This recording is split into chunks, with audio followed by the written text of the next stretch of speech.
Hi guys, welcome back to my channel. Today I'm sharing a story that you might have actually lived through yourself, and trust me, it's a love story. Are you ready? Let's go!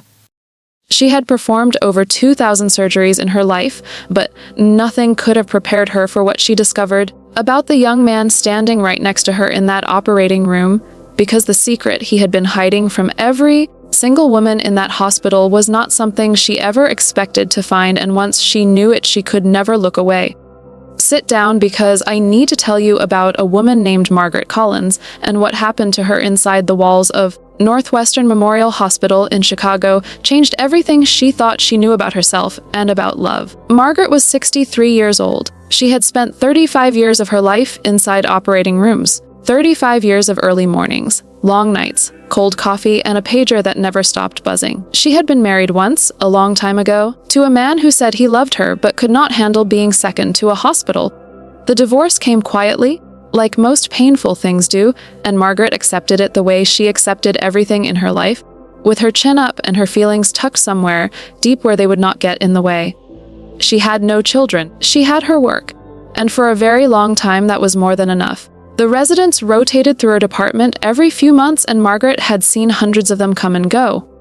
Young, eager, nervous faces holding clipboards and trying not to look terrified.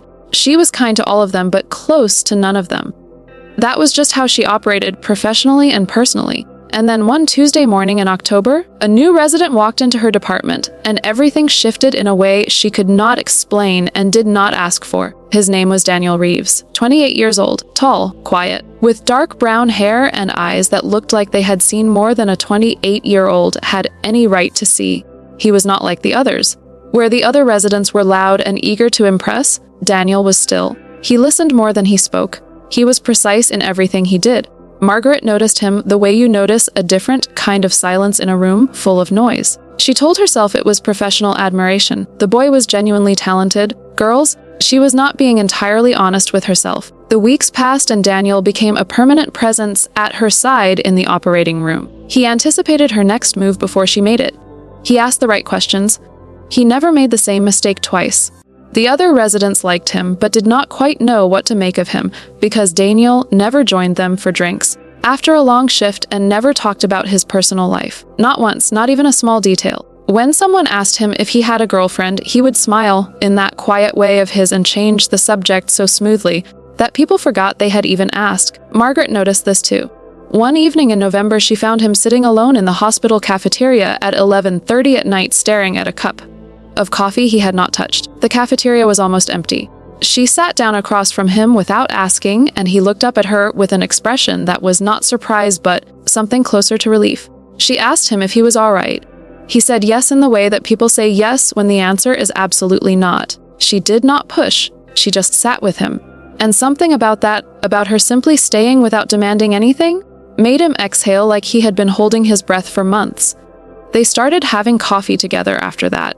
Not every night, but often enough that the other nurses noticed and whispered things that Margaret pretended not to hear. She told herself again that it was mentorship. She was 63 years old. He was 28. This was professional.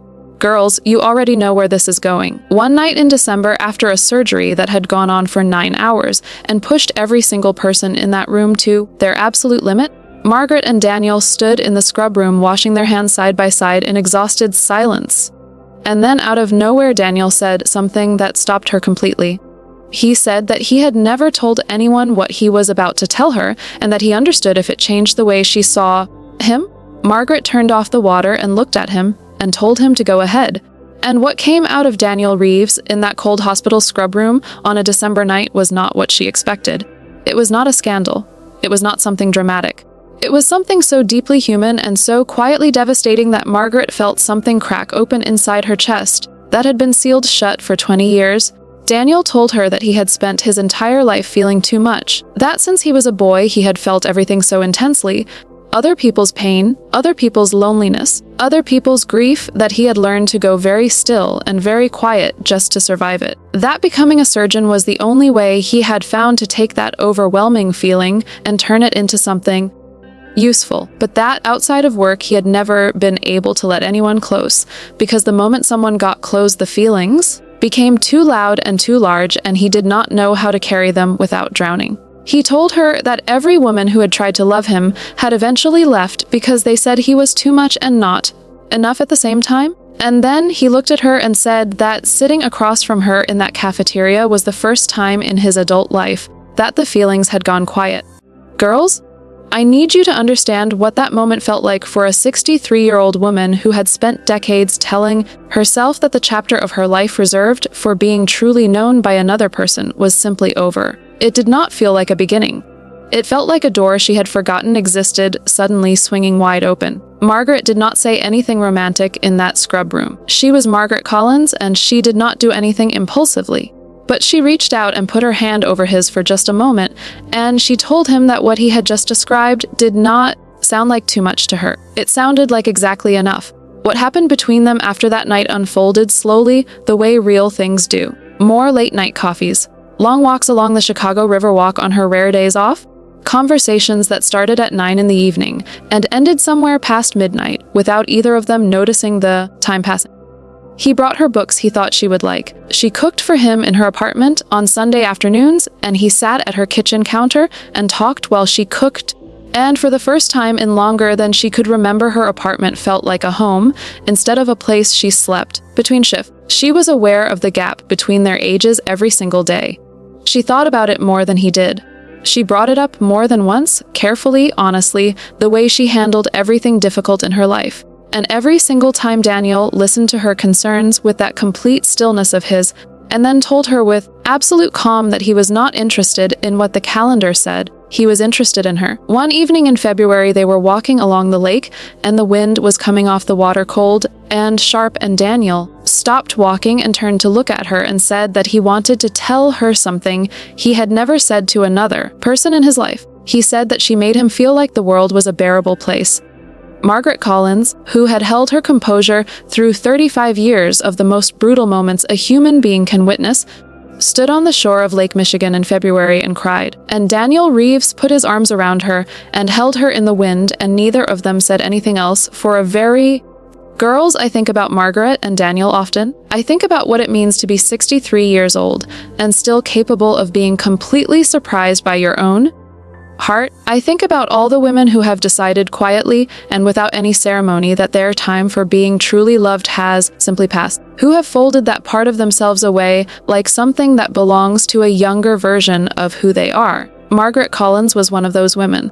She had not made that decision dramatically or bitterly. She had made it the way practical people make practical decisions, and she had gotten on with her life. And then a 28-year-old man sat across from her in a hospital cafeteria and refused to let her stay invisible to herself. What I want you to take from this story is not the age difference or the unexpected nature of how it happened. What I want you to take is the reminder that the heart does not submit a retirement notice. It does not check the calendar before deciding to feel something. Margaret did not go looking for what she found. She just stayed open enough to recognize it when it arrived. Okay, my loves, if this story sat with you the way it sat with me, I want to hear from you. Drop a comment down below and tell me what you took from Margaret's story. Tell me if you have ever been surprised by your own heart at an age when you thought that kind of surprise was no longer possible. And if you know someone who needs to hear that it is never too late to be truly seen by another person, share this with them right now, because some messages need to travel further than one screen. If you are new here, welcome to this little corner where we talk about the stories that remind us what it means to be alive and to love. Hit that subscribe button and turn on your notifications, because I have so many more stories to share with you, and I promise every single one of them will make you feel something real. I will see you in the next one, my loves. Do not go anywhere.